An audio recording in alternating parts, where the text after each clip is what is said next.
Merci, Monsieur le Président. Donc, vous avez ici les objectifs, je dois répondre à ces objectifs en 10 minutes. Donc, c'est citer brièvement les options thérapeutiques sur le plan médical, leur impact sur les complications post-opératoires immédiates et la gestion en périopératoire de ces médicaments. Donc, pour les médicaments qui sont utilisés pour le Mickey, c'est-à-dire la maladie de Crohn, la RCH, vous avez les anti-inflammatoires intestinaux, notamment la salazopérine et la mésalazine, qui sont utilisés surtout pour la RCH, très peu pour la maladie de Crohn. Les corticoïdes sont utilisés pour la poussée, jamais en entretien, que ce soit par voie orale ou injectable ou bien sous forme de lavement. Les immunosuppresseurs, notamment l'azatioprine, l'humorel est très utilisé, notamment pour le traitement d'entretien. On l'utilise jamais en traitement de la poussée. La cyclosporine et le méthotrexate sont peu utilisés. Le traitement médical a connu maintenant l'avènement des biothérapies, notamment les anti-TNF qui existent maintenant au Maroc, notamment l'infliximab, Remicade, l'adalimumab, Humira et le golimumab, alors que pour les autres biothérapies, le Vedo et l'uskitunumab, ils n'existent pas au Maroc. Et bien sûr, vous connaissez tous la place de l'antibiothérapie comme moyen thérapeutique, notamment en cas de maladie de Crohn. La chirurgie, la place de la chirurgie est importante en cas de maladie inflammatoire de l'intestin. Il a aussi bénéficié de l'apport de la celluliochirurgie, notamment sur le risque de complications post-opératoires immédiates et du confort post-opératoire. Mais il faut savoir que l'utilisation importante des immunosuppresseurs a fait diminuer le risque, c'est le recours à la chirurgie et le risque d'hospitalisation. La même chose à l'ère de la biothérapie, comme sur cette cohorte nationale suédoise. À l'ère de la biothérapie, l'incidence de la première chirurgie et de la deuxième chirurgie a diminué. Cependant, il faut savoir, même à l'ère des biothérapies, plus d'un tiers de patients vont être opérés à 5 ans et plus d'un malade sur 10 va être colectomisé à 5 ans. Le problème de cette chirurgie, premièrement, c'est que c'est le risque de récidive post-opératoire, notamment par la maladie de Crohn, qui ne fait pas l'objet de mon exposé. Et le deuxième problème, comme vous le savez mieux que moi, en tant que gastro, ce sont les complications, notamment les complications septiques qui se voient dans 20 à 40% des cas, l'infection de la paroi avec ce risque de cicatrisation de la plaie, les abcès intra-abdominaux, les fistules entérocutanées, les infections extra-abdominales, notamment pulmonaires et urinaires, le lâchage anastomotique avec le risque de réhospitalisation. Vous connaissez mieux que moi les facteurs de risque de complications post-opératoires, notamment en cas de résection iléocécale, donc notamment la dénutrition, l'hypoalbuminémie, la découverte péropératoire, ce que trouve le chirurgien en péropératoire, notamment en cas de maladie de Crohn perforante, et bien sûr la corticothérapie et les anti-TNF. Mais il faut savoir que l'impact des médicaments sur les complications post-opératoires, notamment septiques, est difficile à analyser parce que les immunosuppresseurs et l'antibiothérapie et la corticothérapie sont donnés à des patients qui ont une maladie sévère et on ne sait pas est-ce que ces complications sont liées à ces médicaments ou bien ils sont liés à la sévérité de la maladie.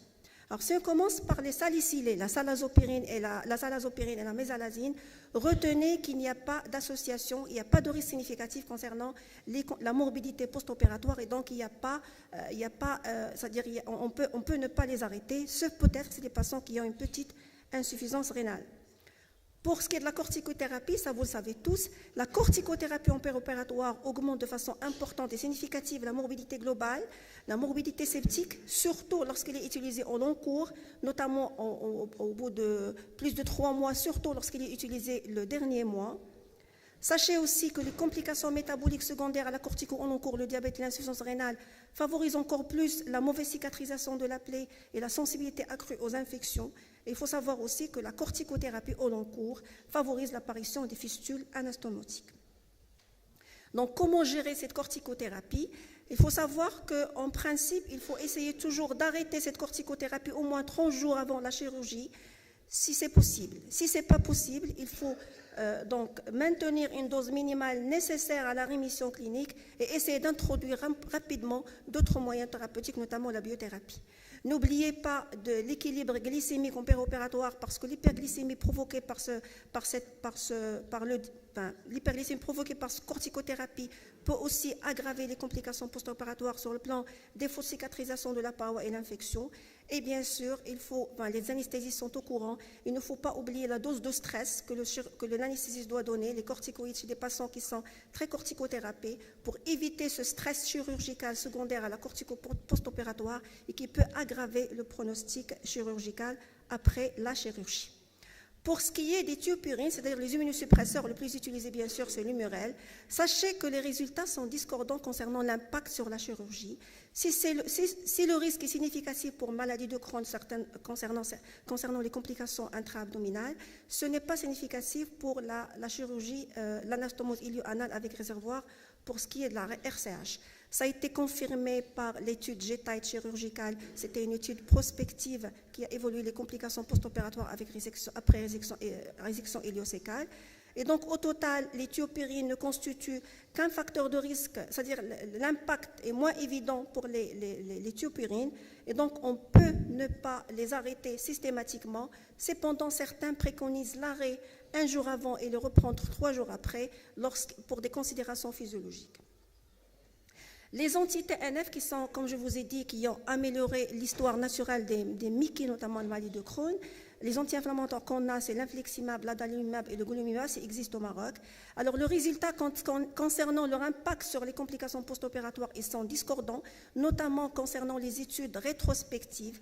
Mais sachez que concernant les études prospectives, l'impact est très significatif, comme vous voyez sur cette étude-là, notamment lorsqu'ils sont utilisés 3 mois avant la chirurgie. Cette étude française, une cohorte française, donc du G-Tide chirurgical, a montré que l'anti-TNF utilisé 6 mois après la chirurgie favorise de façon importante les complications post-opératoires globales, les complications septiques intra-abdominales. Il augmente aussi le taux de réadmission hospitalière à 30 jours. Ces complications sont d'autant plus importantes lorsque le taux sanguin des anticorps, des anti-TNF au niveau du sang dépasse 8 microgrammes par millilitre. Et les plus importants lorsque ces anti-TNF sont associés à la corticothérapie et lorsqu'il y a une maladie sévère. Une chose importante, c'est que selon ces études, il a été montré que les patients qui étaient sous anti-TNF, que la stomie dans un but protecteur protège contre ces complications post-opératoires septiques liées à l'utilisation préopératoire de ces anti-TNF. Qu'est-ce qu'il en est pour la RCH? La même chose, les anti-TNF en pré-chirurgie RCH favorisent les complications septiques après chirurgie pour la RCH, notamment le risque de lâchage anastomotique et d'abcès pelvien. Alors, comment gérer ces anti-TNF? Si l'option continue de traitement est une option qui est possible, mais il faut savoir qu'il faut faire attention, notamment chez les patients qui ont plusieurs facteurs de risque de complications post-opératoires. Il faut essayer de les arrêter idéalement dans les 3 mois préopératoires. Chez des patients qui ont des risques, comme je vous ai dit, des patients qui sont dénutris, des patients qui ont une albuminémie. Et bien sûr, selon ce qu'a trouvé les chirurgiens en préopératoire, s'il a trouvé des abcès, si c'était septique.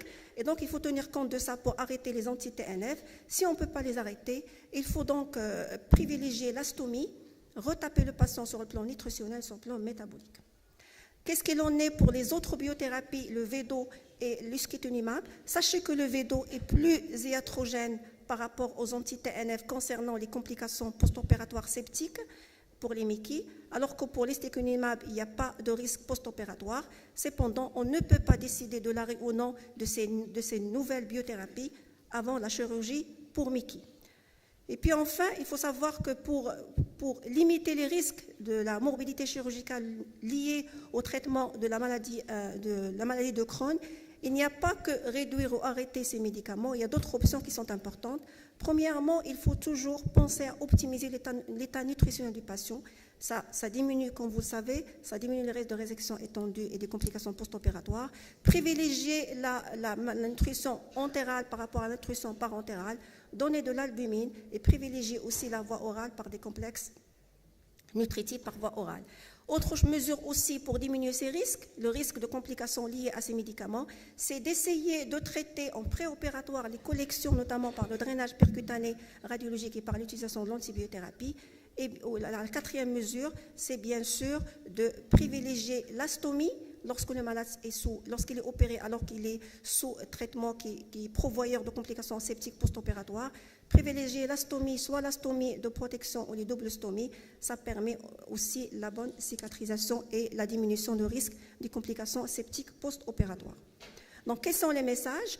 Pour le 5-ASA, la mésalazine et l'Humurel, il ne faut pas qu'il y ait de soucis, donc on peut les continuer. Par contre, il faut faire attention pour la corticothérapie au long cours, pour les anti-TNF, et là, parce qu'il favorise les complications post-opératoires, notamment septiques, et donc diminue le pronostic fonctionnel post-opératoire.